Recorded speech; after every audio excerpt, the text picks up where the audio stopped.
সুপ্রিয় দর্শক, আসসালামু আলাইকুম। আজকে মাছের মাথা দিয়ে ঝুরি রান্না করে দেখাবো। আস্ত মাথার রান্নার থেকে মাথার ঝুরিটা একটু বেশি মজা হয়ে থাকে। তাছাড়া একটি মাছের মাথা দিয়ে ফ্যামিলির সবাই এক প্লেট ভাত নিমিষেই সাবার করে নিতে পারবেন। আশা করি আজকের ভিডিওটি আপনাদের কাছে ভালো লাগবে। আর ভালো লাগলে অনুরোধ রইল লাইক, শেয়ার, সাবস্ক্রাইব করে পাশে থাকবেন। চলুন পুরো ভিডিওটি একবার দেখে নেওয়া যাক। মাছের মাথা ঝুরি করার জন্য এখানে আমি একটি বড় সাইজের কাতলা মাছের মাথা নিয়েছি। আপনারা যে কোনো বড় মাছের মাথা দিয়ে করে নিতে পারেন। এখানে আমি মাছের মাথার ফুলকাটা ফেলে দিচ্ছি। আপনারা ইচ্ছে করলে মাছের মাথার ফুলকাটা সহ রান্না করতে পারেন, তবে মাছের মাথার ফুলকাটা খুবই পিছলে থাকে আর ভিতরে অনেক ময়লা থাকে। হাত দিয়ে ভালোভাবে পরিষ্কার করে নিতে হবে। লবণ দিয়ে ভালোভাবে আমি মাথাটা ধুয়ে নিচ্ছি। আপনারা ইচ্ছে করলে একটু লেবুর রসও দিয়ে নিতে পারেন। মাথাটা আমি ভালোভাবে ধুয়ে নিয়েছি। এবার রান্না করতে চলে যাব। চুলায় আমি একটি কড়াইতে দিয়ে দিচ্ছি পরিমাণ মতন তেল আর মুঠি ভরে দিয়ে দিচ্ছি 2 মুঠো পেঁয়াজ।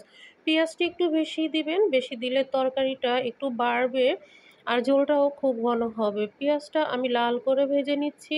এবার বাকি মশলাটা অ্যাড করব।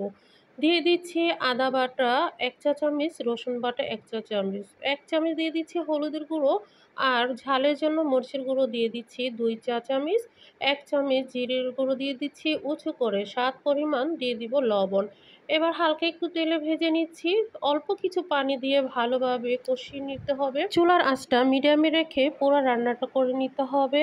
মশলা ভালোভাবে কষানো হয়ে গেলে মশলার উপরে তেল ভেসে উঠবে। এই পর্যায়ে মাছের মাথাটা দিয়ে দিচ্ছি।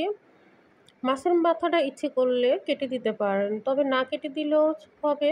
মাছের মাথাটা সিদ্ধ হয়ে গেলে এমনিতেই ভেঙে যাবে। বড় কড়াইতে রান্না করবেন তাহলে নাড়াচাড়া করতে সুবিধা হবে। এবার এখানে দিয়ে দিচ্ছি কাঁচামরিচ ফালি করে রাখা আর কয়েকটা রসুনের কোয়া। এবার একটু খুন্তির সাহায্যে উল্টে পাল্টে 5 মিনিট মশলার সাথে মাথাটা ভালোভাবে কষিয়ে নেব। মাথাটা ভালোভাবে কষিয়ে রান্না করলে মশলার গন্ধটাও চলে যায় আর মাথাটাও খেতে অসম্ভব মজার হয়ে থাকে, তৃপ্তি সহকারে খাওয়া যায়। তো ভালোভাবে কষানো হয়ে গেলে এখানে সিদ্ধ করে নেওয়ার জন্য আমি পানি দিয়ে দিচ্ছি পরিমাণ মতন। এখানে বেশি করে পানি দেওয়ার প্রয়োজন নেই, অল্প কিছু পানি দিয়েই সিদ্ধ হয়ে যাবে। মাছের মাথা রান্না করতে বেশি সময় লাগে না। এবার একটা খুন্তি দিয়ে একটু নেড়ে পানিতে ডুবিয়ে দিব।